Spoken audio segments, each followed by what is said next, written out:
At itong rehimeng Marcos, alam nyo ba ng unang executive order nito?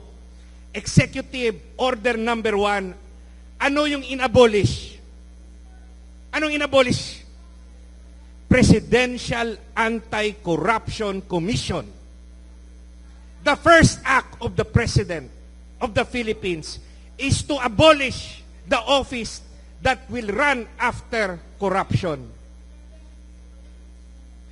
Pag-aralan nyo, sinong nakapaligid?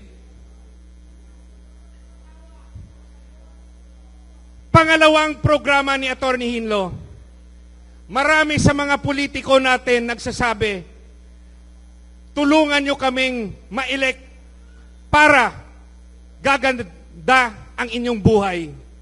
Para magkaroon kayo ng tulong sa Senado o sa Kongreso o sa Mayor's Office.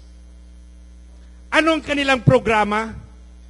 Anong programa ng mga politiko? Ano?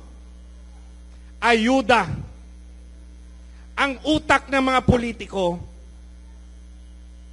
ayuda, AX, AKAP, yung sa Dole, Tupad. Nakikita ko doon sa aking lugar, sa Bacolod, naglilinis, 20 sila sa isang lugar, naglilinis ng damo, naglilinis ng kung ano-ano dyan sa isang lugar, hindi efficient, naka-t-shirt. Di ba masakit na yung pera ng bayan nagagamit sa politika at hindi sa programa?